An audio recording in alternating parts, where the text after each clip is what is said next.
Okay, it looks like it's top of the hour. Thank you everyone for joining us today, and good morning, good afternoon, and good evening, depending on where you are around the world. A couple quick things before we get started. The question and answer session will be at the end, and if you'd like to submit any questions via the chat function, feel free to do so during the webinar. We'll try to get to those. And for the U.S. attendees, the certificates for attending today will be available by downloading them on your account tomorrow. So Nania, if you'd like to introduce our speaker today, go right ahead.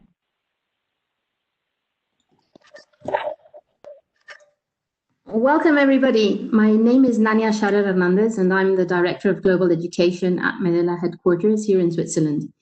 Thank you very much for joining us today and welcome back if you have already been with us for some of our past webinars.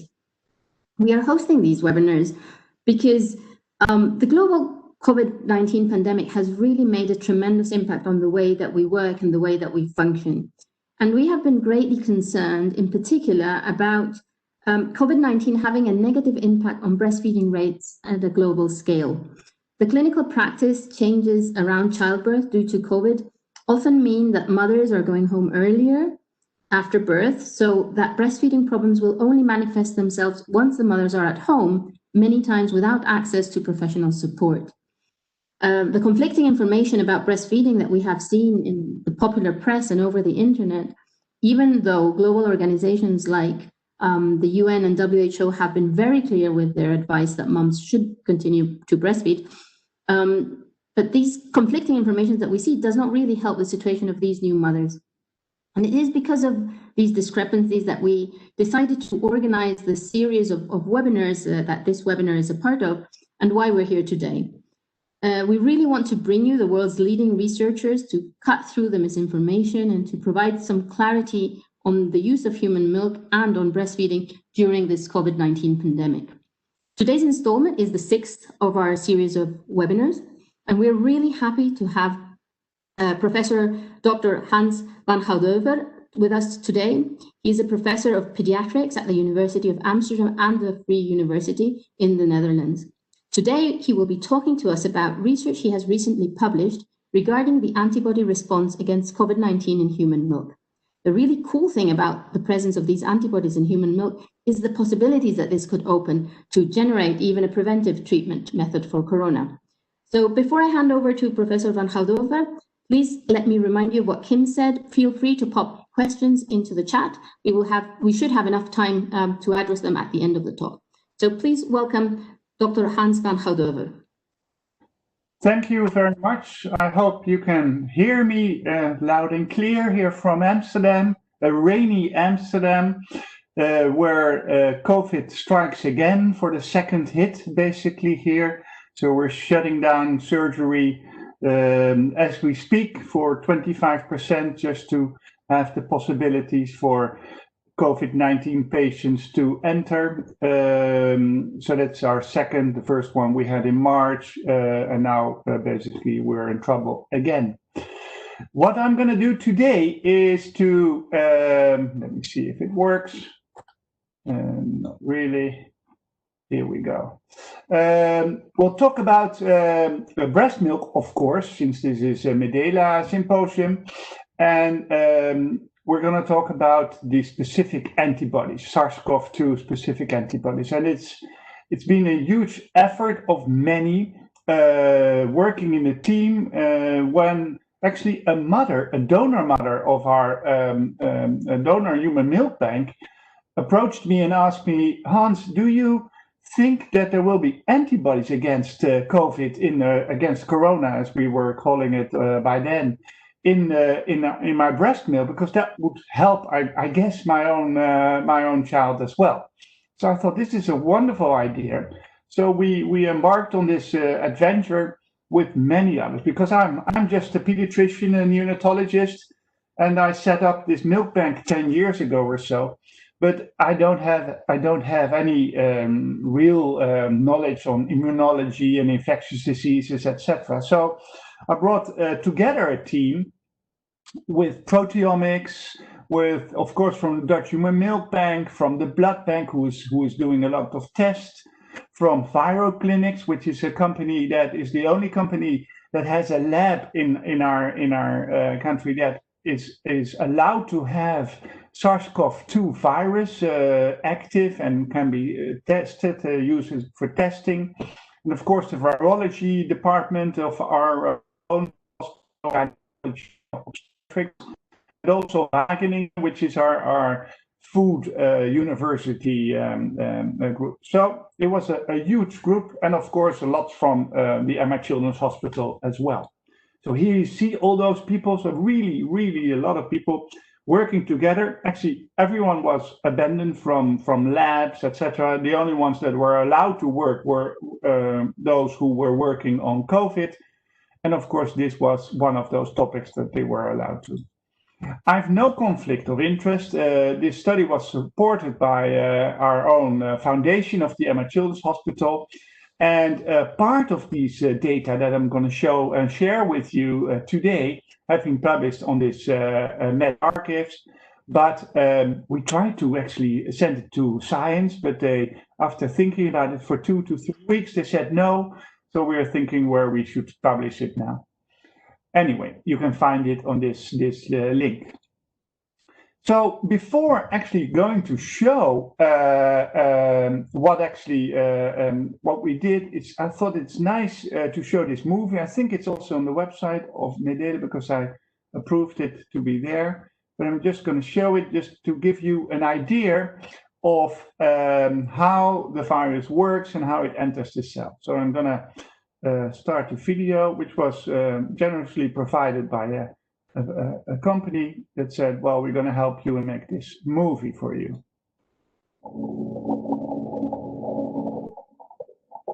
In a world where millions of lives are under threat due to COVID-19, it is of vital importance to gain a better understanding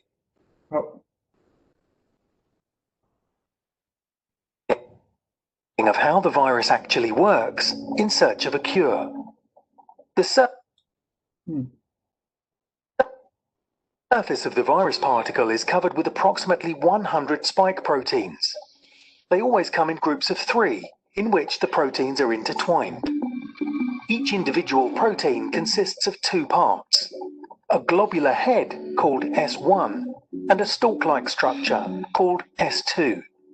One of the 3 heads is slightly bent, enabling it to connect to the so-called ACE2 receptor on a human cell.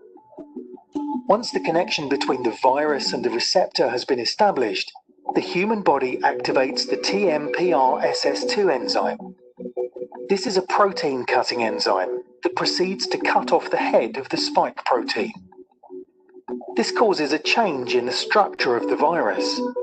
The S2 protein now grows longer, penetrating the human cell. The protein then retracts again, bringing the membranes of the virus and the cell very close to one another. At this point, the virus can enter the cell through a process of endocytosis. It engulfs the cell with its membrane. The virus has successfully invaded the cell and can now start to multiply, ready to overrun the system. However, we have strong defense mechanisms that try to prevent this from happening at all costs. Scientists recently discovered how our antibodies react. It's actually a very simple process. Our antibodies bind to the spike head, or S1, thereby preventing it from connecting with the ACE2 receptor and stopping the virus from spreading. Human breast milk from mothers who have had COVID-19 disease contains those antibodies. Breast milk may thus serve as a prevention strategy in this global public health crisis.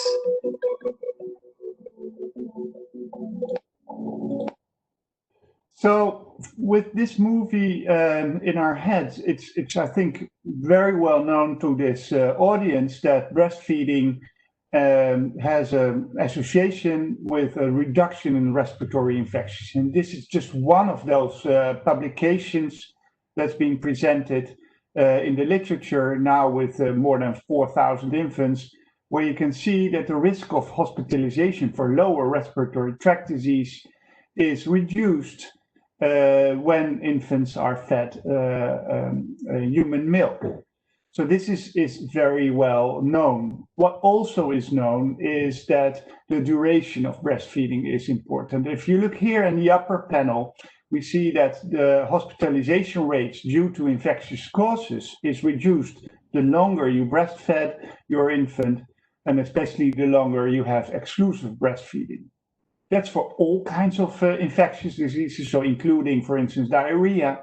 But if you just look at respiratory tract infections, you actually see the same trend. The longer you breastfeed your infants, and especially the exclusive breastfeeding period, the longer it is, the more the lower the risk of hospitalization due to respiratory tract infections, and that's being shown in many different studies. How does breast milk prevent infections? Well, there are a couple of theories how that could be. It could be due to cellular mechanisms because of the neutrophils there, lymphocytes, stem cells, also the microbes in breast milk itself. But it could also be due to non-cellular mechanisms like immunoglobulins, that are what I'm going to talk about today, like secretory IgA, but also to lactoferrin, other peptides, polysaccharides, specific cytokines, so many different ways. And if you're looking more closely to one of those, or a few of those actions, one can look, for instance, to cytokines like TGF-beta or IL-10.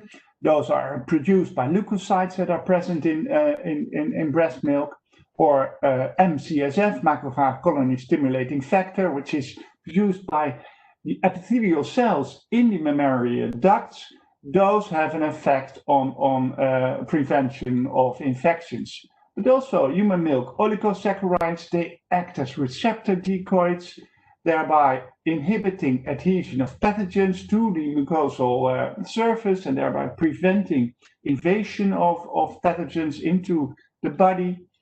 Lactoferrin, well known, it prevents growth of all kinds of pathogens. And of course, also, for instance, soluble CD14 that contributes to innate immune protection. It binds to LPS and thereby preventing infants to get ill.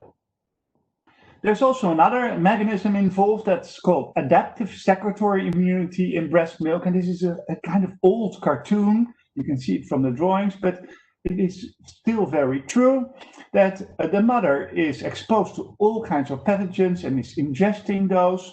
Those end up in the maternal gut, then to the mesenteric node, and then antibodies are going through the bloodstream to the breast and have an effect there.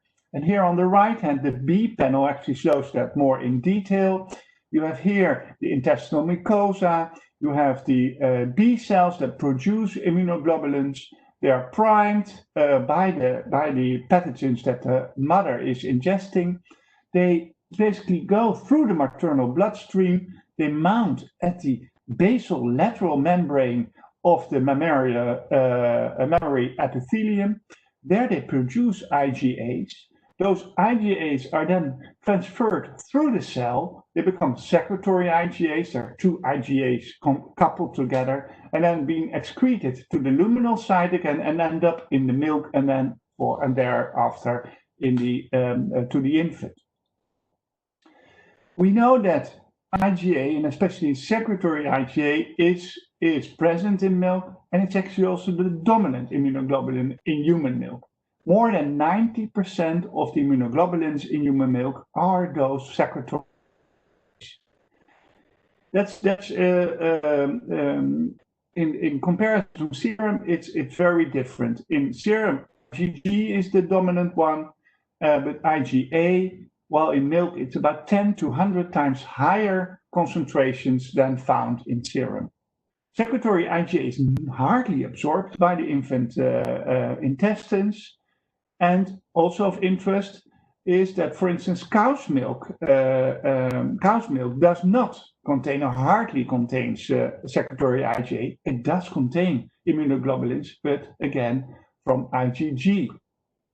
On the right-hand side, you see that the excretion of IgA in the milk is quite stable throughout lactation. You can see here up to 12 weeks or 3 months, it's kind of stable. It starts real high in the first at the colostrum, but then afterwards, after a month or so, it remains stable. We know that breast milk contains those immunoglobulins, which are also directed specifically to various viruses.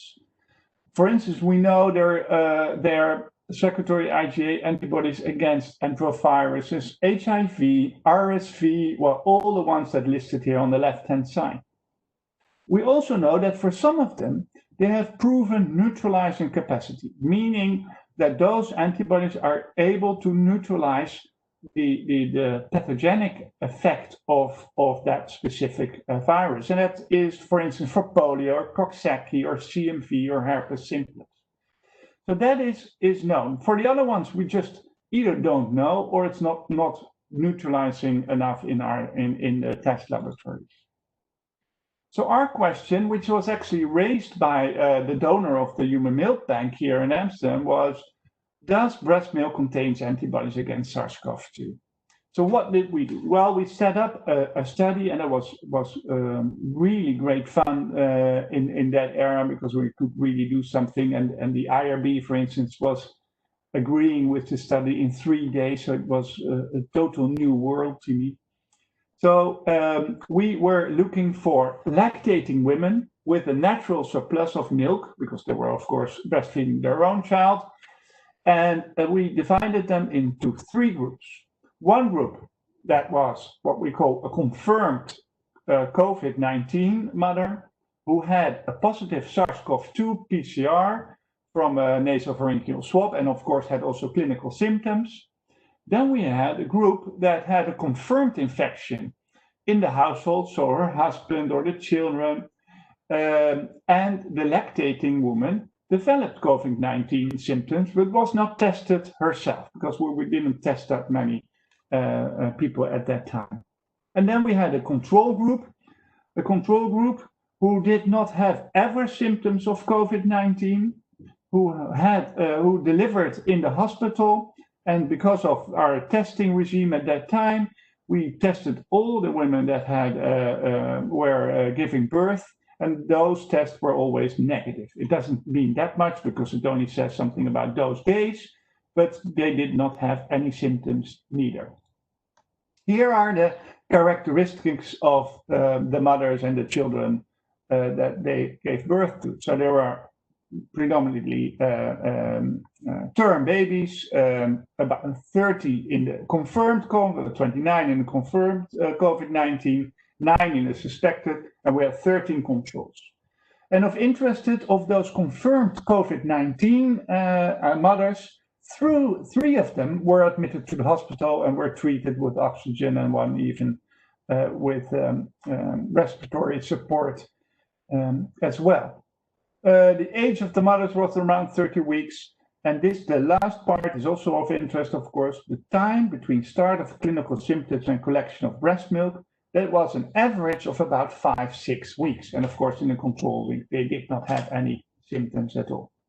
But there was quite a large distribution in those times, which I'm going to show here on this slide, which actually provided us with more information. So here we have start of symptoms, and you can see easily these are all the donors and the milk donations at the time in relation to the start of the symptoms. So we had mothers who were cured 2 weeks after, or were giving milk 2 weeks after they were had any symptoms, up to 13 weeks after the onset of symptoms. We used all these different tests, like I just showed you in the movie, looking at the antibodies. So we looked at IgG, which is hardly present in milk, but we looked into serum, so in blood of the mothers, specific IgG, we looked in specific IgA in the milk, we looked at antibodies against the inner side of the virus, so the nucleocapsid protein. We looked at total amounts of antibodies, and we also looked specifically at this receptor binding here in this green little dot, specifically to the receptor binding domain of this S1 head. Here you see the results, and it's a complicated slide, so I walk you through it. On the lower, on the x-axis, you see all the mothers, the donating mothers. Here in these first three were the positive ones who were also hospitalized. Then this group is the ones that are positive with clinical symptoms and PCR confirmed. Then the suspected here, and the controls here, the bluish one. The lower part is the serum, where we looked at all the different antibodies, so against the nucleocapsid protein, so the inside of the virus, receptor binding domain, all kinds of antibodies. Only the IgG against the receptor binding proteins and the spike IgG. And then in milk, we looked spike IgA, of course, and all kinds of receptor binding domains and antibodies. When the color is bright yellow, then the level of the antibodies is very high. And when it's blue, it's very low, or below, at least below our cutoff value. And what can easily be seen is that all the proven PCR proven women had antibodies, but a bit different from looking at what kind of antibodies, but all of them had at least one positive, which was similar predominantly as well for the suspected ones. But then if you look in the upper part, this is the milk, you can also see that especially the hospitalized ones, large numbers of immunoglobulins in their milk, and also a very large proportion, so 83%, so 24 out of 29 of the proven cases had antibodies against SARS-CoV-2 virus, and 6 out of 9 in the suspected cases. So yes, in general, one could say that breast milk from mothers who recovered from COVID-19 contains antibodies against the coronavirus. This may be used to prevent infections. However, if you're thinking about these kind of strategies, you must be sure, of course, that the product that you're giving, so breast milk, is safe. And we know as well that breast milk can transmit viruses from mother to child. And we know it for CMV, which is even in low and middle income regions, it's really high, around 90%. HTLV1, which is associated with later acute leukemia, 10 to 25%. HIV, everyone knows, 30% when mother acquires HIV while breastfeeding. But on the other hand, hepatitis B, hepatitis C is not being transmitted through breastfeeding. There were, of course, and you're all probably aware of, some data in the literature on the possibility of SARS-CoV-2 presence in breast milk. And one of the most famous one is the one that was published in The Lancet earlier this year from a German group, where they had two mothers who were admitted, were giving birth and developed symptoms. So here in the upper part, this is one mother. And then their child also developed symptoms and was tested positive with the PCR. The upper one, the higher mother, did not had any positive PCR from the milk, but the other mother, here mother number 2, did have, after her child developing symptoms of COVID, the milk was tested as well. And that milk was positive on the PCR. So that caused a large discussion on all kinds of fora. Should we stop breastfeeding because maybe breastfeeding would be a source of transmission of SARS-CoV-2? That could be the case. When I saw this paper, I thought, this is not good news. But then we thought, well, is it really the virus there?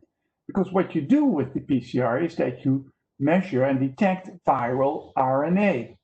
So it could be indeed from a virus, but it could also be from the environment, from the mother, or also from retrograde flow. So if the child is being infected and the virus in the mouth, and then there is milk, there's a breast in the mouth of the baby, and then you have sometimes retrograde flow of milk, which is has been in the mouth of the child and then goes back in the breast. So we didn't know what was really going on there.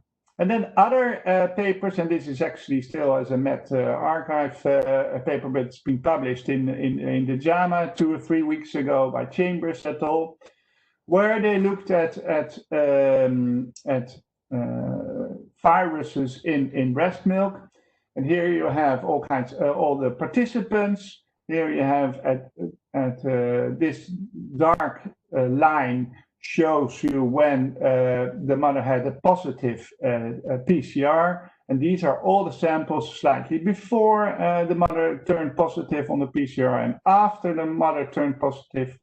And you see all these boxes, and if they're open, the mothers did not have any symptoms, and if they're filled, the mother did have clinical symptoms. And all these samples were tested, and also from other studies. And basically, what I know now is that they're been testing breast milk samples from 42 SARS-CoV-2 infected women.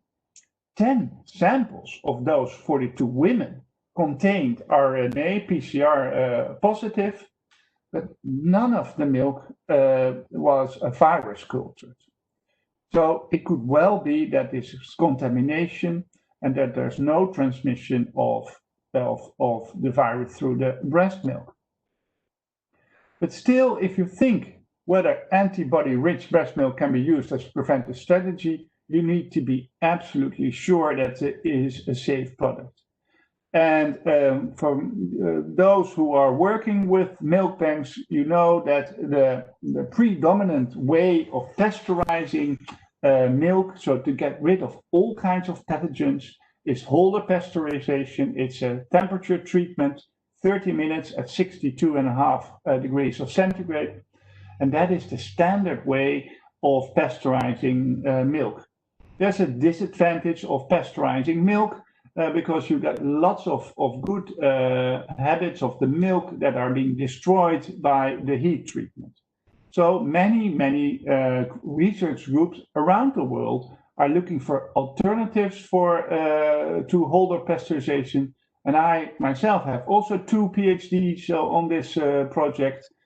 There are many different ways of pasteurizing milk. For instance, high temperature short time, so for 10 or 20 seconds at 70, 75 degrees of Celsius. Microwaves are being used, UV lights, but also high pressure processing, and that's the one that we have the best results with. So we decided to go on with the high pressure processing. And what is it? Well, it's actually used a lot in the food industry. So all your juices that you are drinking are being treated by high pressure processing. And also I'm from Holland, so we eat a lot of cheese. Basically all the cheeses that you buy are treated by high pressure processing. It's a huge machine. It's really not like a benchtop thing that you can have on in your own milk kitchen. It's really a huge machine.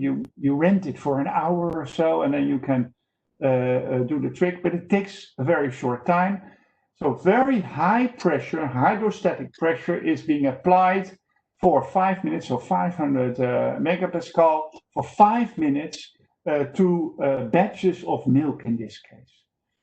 And then we looked at what would that do on our IgA levels.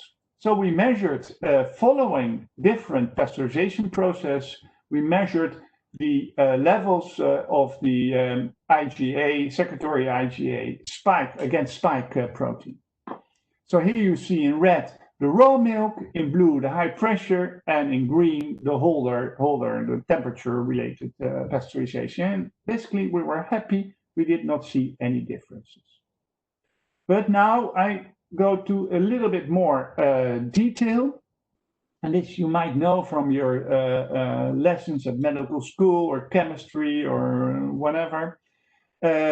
this is a cartoon of a secretory IgA, and there are two of those IgA molecules are binded to a secretory component, and the upper part here, the FAP region, that's the region that binds towards the spikes of the virus and prevents it from adhesion to the cell and then can be destroyed and actually prevents replication of the virus. So that's a beautiful system. So we were looking with very sophisticated techniques, LC tandem MS. We're looking what was happening with this FAP region because that's more specific. And here we show you the results. So if we put the number of clones that we could detect of all these different FAP regions on 100% for raw milk, we saw that at high pressure here in blue again, that it went down with about 15% to 85% or so. Holder pasteurization, it went down to about 60%. So high pressure pasteurization seemed to be a better preservative for these FAPs, so to have the intact IgA there than Holder pasteurization. We also found something very interesting. So knowing that these mothers were exposed to basically the same viruses around, we were of course expecting that all those IgAs were looking quite similar. They were fighting against the same viruses and bacteria, so they would be basically similar.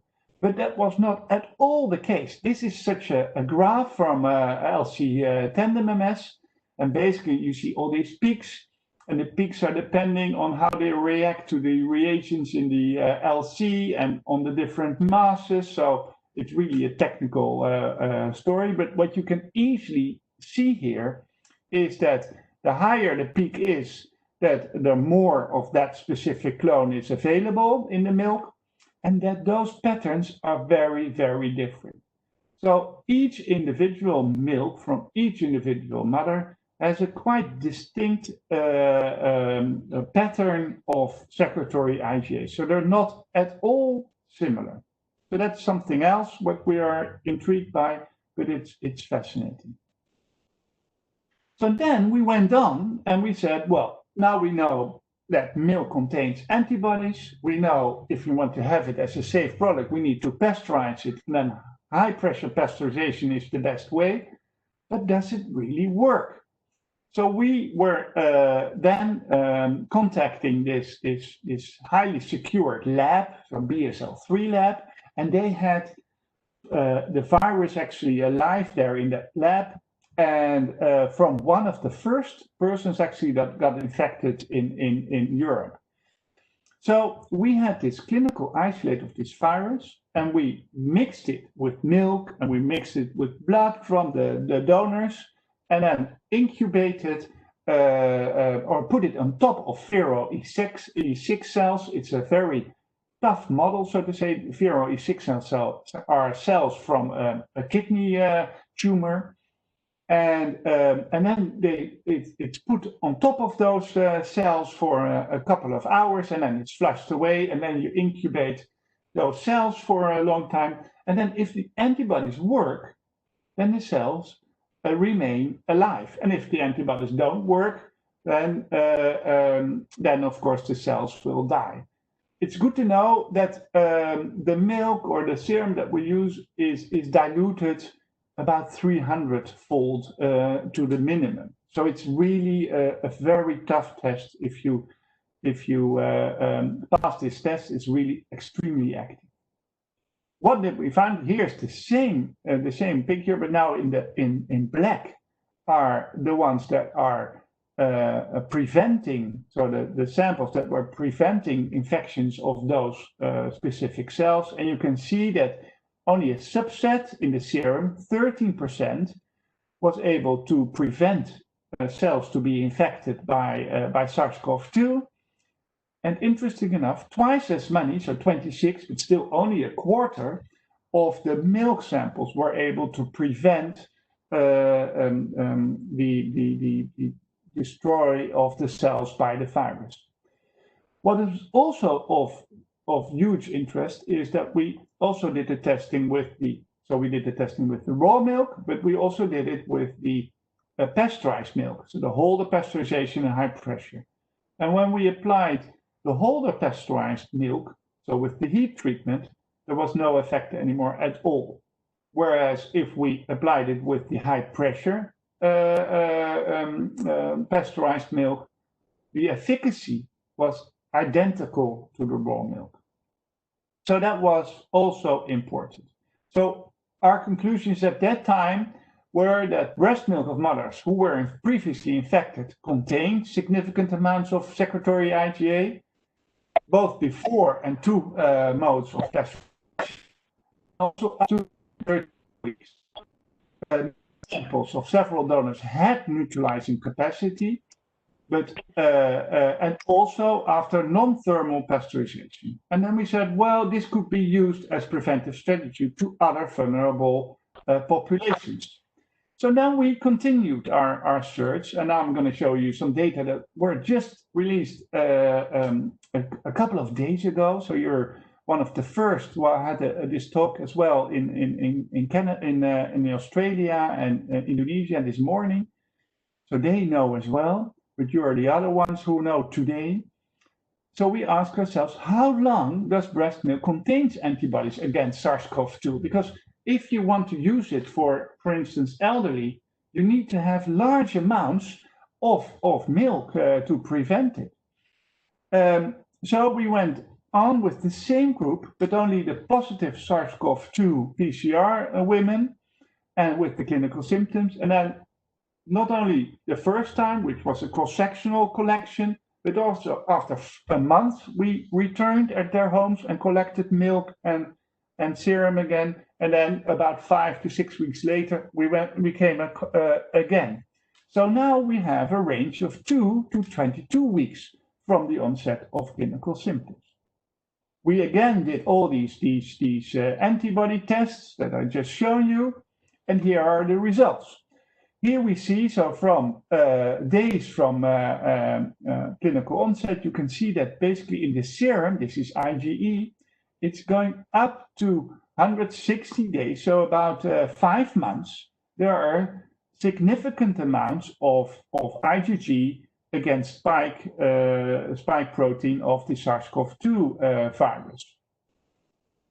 Then we went on because we wanted, of course, to test this milk as well and the serum as well in the BSL-3 lab.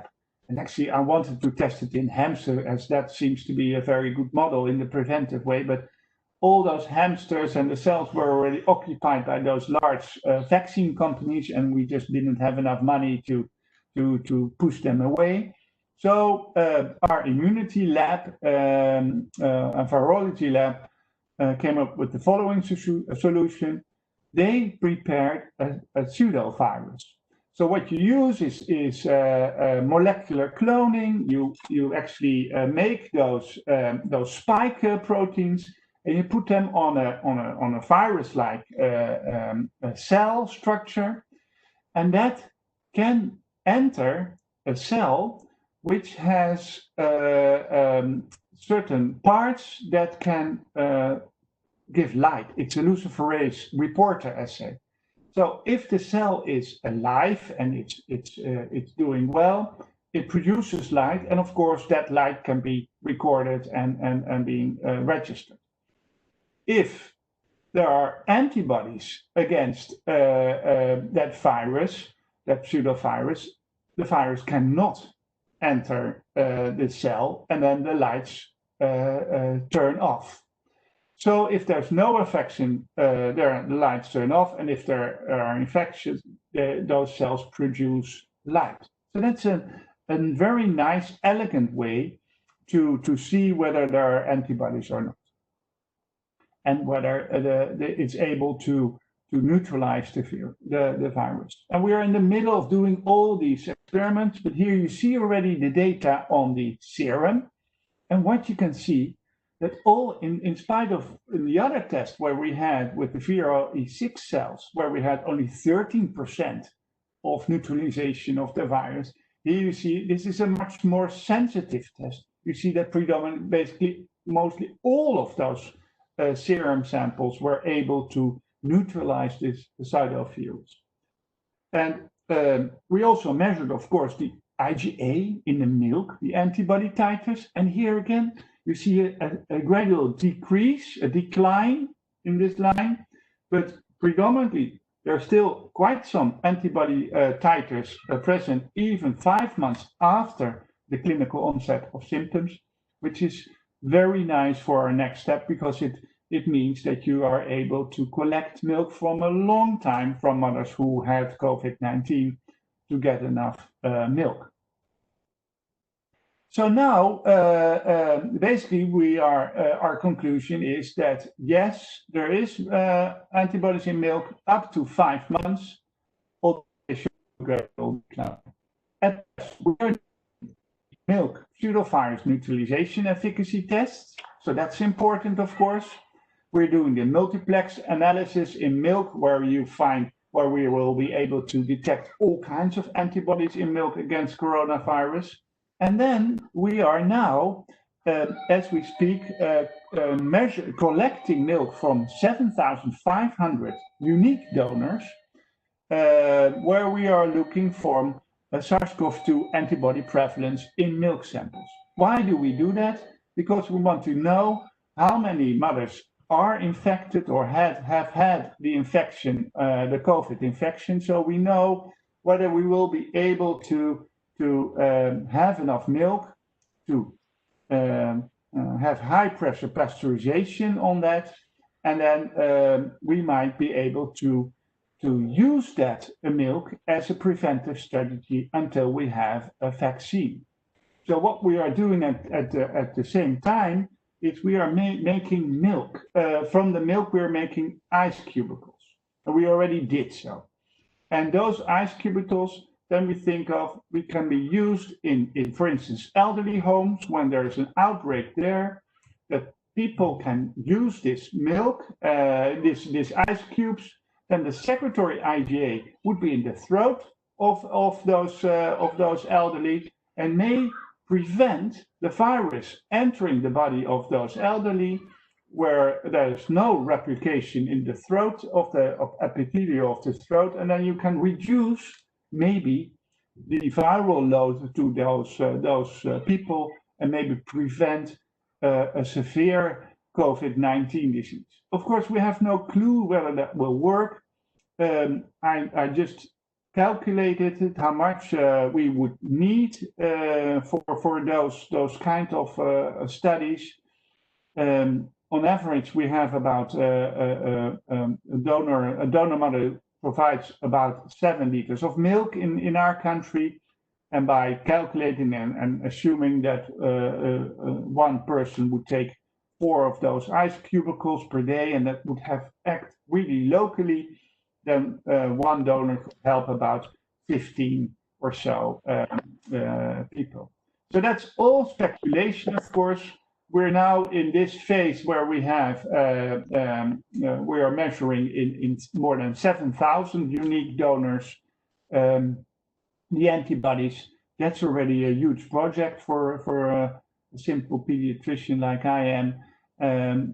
So it will take another month or 2 months or so before we know what the incidence is of SARS-CoV-2 antibodies there, because again, it's also a specific group. It's a group of 20 to 40-year-old women who might be not that much in contact with other part of the population, or they might have a very low prevalence, and then it won't work. So we're going to find out. But this is where I am now with this whole group of people. So I'm very happy to thank all those who are helping, also the donors who are helping. It's really fantastic, and I hope to answer all kinds of questions to you. Thank you very much. Thank you, Hans, for that great information.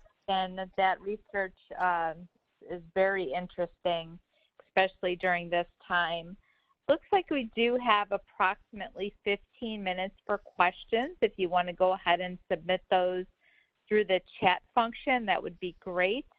They're actually easier to read through the chat function for us. So if you want to go ahead and send those in, we will see what we get. We have a couple comments in the Q&A section. One person is just saying, extremely interesting and informative information. Thank you. There was a question that came in. Will you continue to test for antibodies in breast milk to see how much longer it remains in breast milk?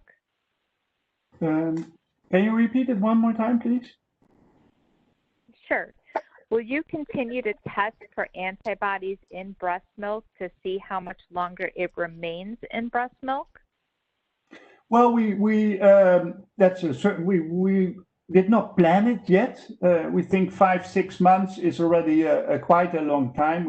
What we generally see here is that people stop breastfeeding, the predominant part, at around 4 or 5 months, or sometimes continue for only the night feedings or the early morning feedings or so. But it's a very good question. And by doing again a cross-sectional study now in a much larger scale, we will probably have data also from mothers who are still breastfeeding maybe 8, 9, 10 months. But of course, the virus was there only on the large scale in the Netherlands in March or so. So we're now in the beginning of October. So we only have about 7 months that we are able to have the longest duration, but we will continue measuring it. So. Okay. The next question that came in, Hans, is, are there other countries or clinical labs collaborating with you? It seems like an extremely valuable resource. Yes, well, we have this, yes, they do. We have this virtual network, which is called Gamba, from more than 100 countries around the world, where we share these results as well. So yes, we are working also together with other labs around the world.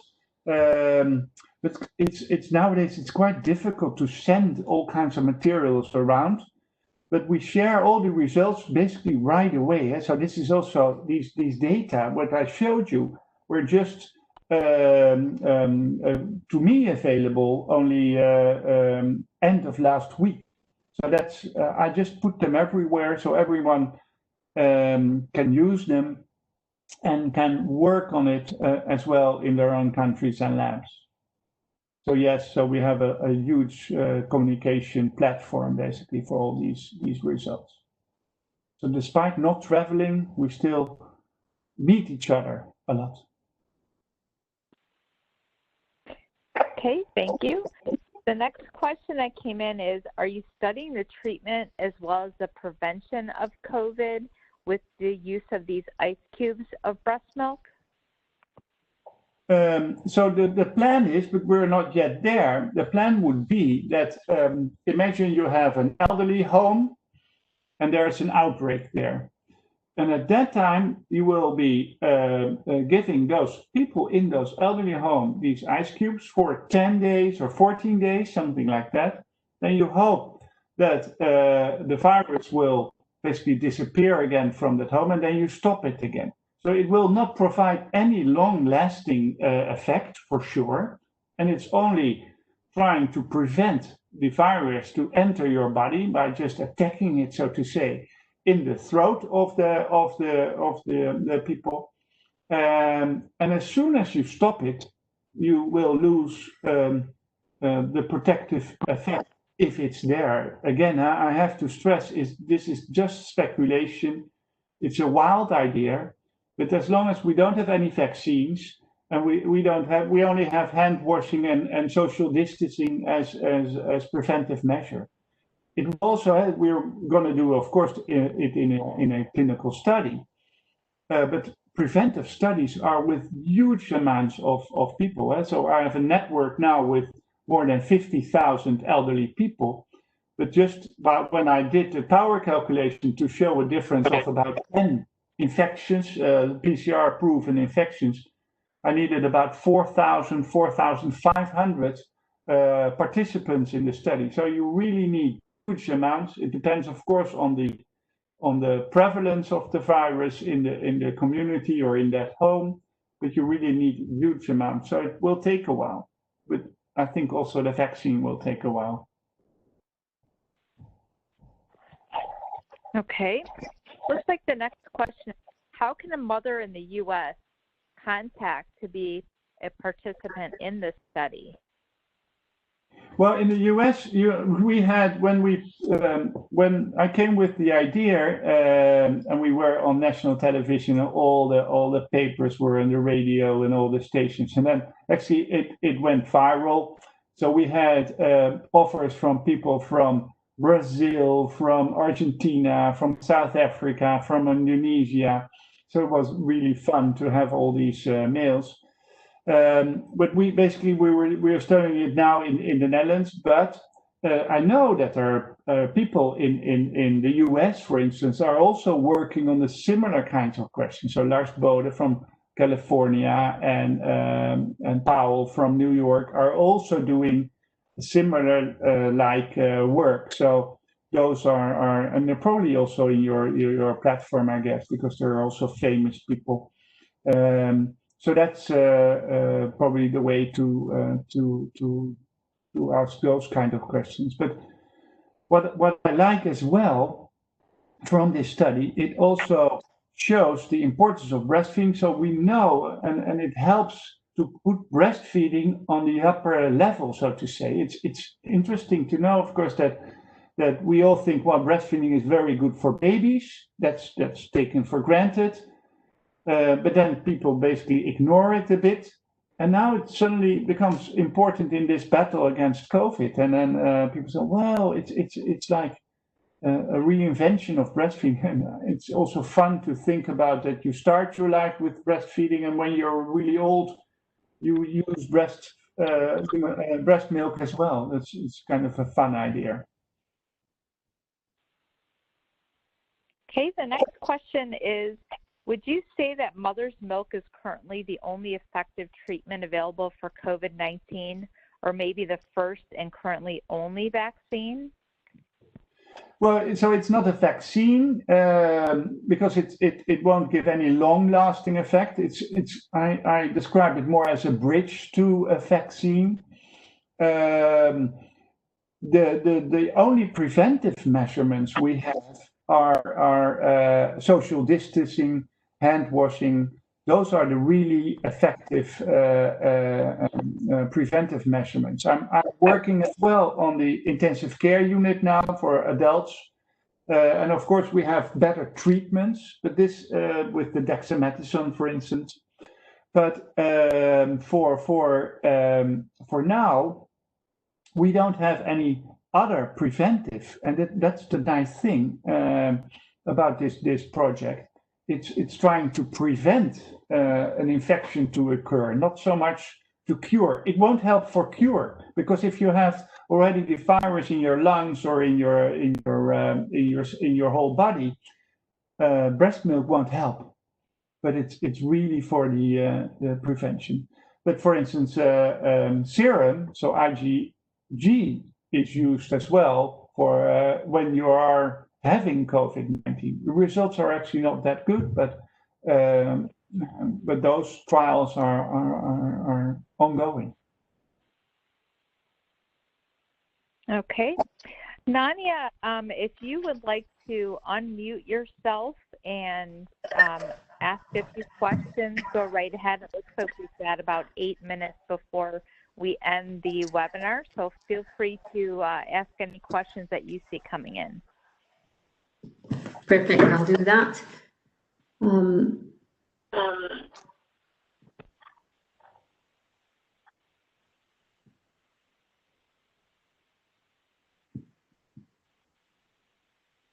not seeing anything coming in right now, but let me just.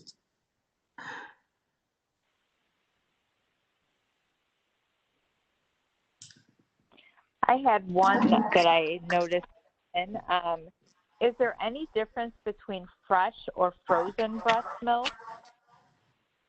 To fresh or frozen? Well, that's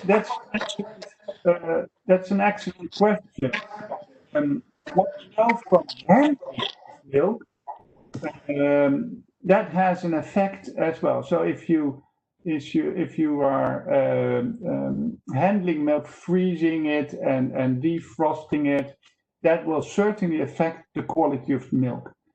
It does not seem to affect the efficacy of the antibody response. So those antibodies are kind of protected by freezing and thawing again. But it has, of course, an effect on all kinds of cellular protective effects of breast milk. Okay. I do have people asking for copies of the slides, Hans. Are those available that you could send to me and we could get those out to everyone that's on the webinar today? Yes, of course. I'm always sharing everything I have. I don't know whether the journals like it, but I always share everything. Okay, so we will get these slides out to everyone a little bit later this week. And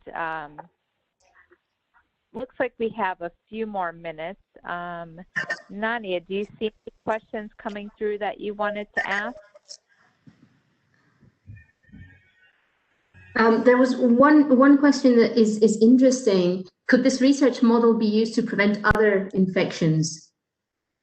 Yeah, that's actually wonderful. I got it this morning from Australia as well. Yes, I think so. It's now on the top of our mind, this COVID-19.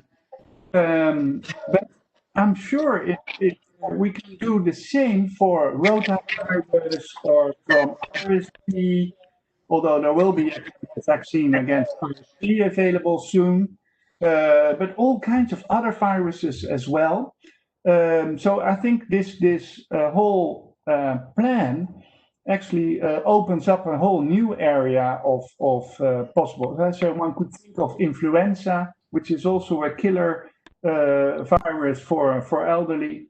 So I think, yes, it could be a potential. And I was actually already approached by some entrepreneurs who said they had this wonderful llama stocks that produce large amounts of milk, and they are probably able to produce IgA instead of cows. So who knows what comes out of breast milk in this way? So it's so I think it's intriguing, and yes, it might be also helping to prevent other diseases. It does for infants, so why not for elderly or other vulnerable populations? Okay, thank you, Hans, for that information. It looks like we only have a couple more minutes, so we'll go ahead and wrap it up. For the U.S. attendees, your certificates, again, will be available by downloading them off your accounts tomorrow. And I just want to thank everyone for joining us today for this great information that Hans has presented to us. For more information about up and coming webinars, you can log into medelaeducation.com. And the next webinar we will be having here in the States is Tuesday. Dr. Spatz will be presenting for us. And Nania, if there's anything else you want to end with, go right ahead. Thank you, Kim. No, I just wanted to thank Hans once again for being here with us today. And I think his presentation has really shown even more the importance of breastfeeding that should really not be underestimated nowadays. I think it's also great. I'm very happy, Hans, that you said you share everything. I think that's especially important, how to really create stronger awareness about what's going on here, about the power that mother's milk has and the possibilities that it can open to generate to preventive treatment, especially in terms of having families be able to make informed decisions whether they want to breastfeed and provide milk for their children. I think this is super, super important. We are doing what we can from our side, using the information that we get from you, posting it in social media to really try and get as much reach as possible. And I also ask all of you who are have attended this, please spread the word, because this is really important. So once again, thank you, Hans. Thank you, everybody, for joining us today, and we'll see you next time.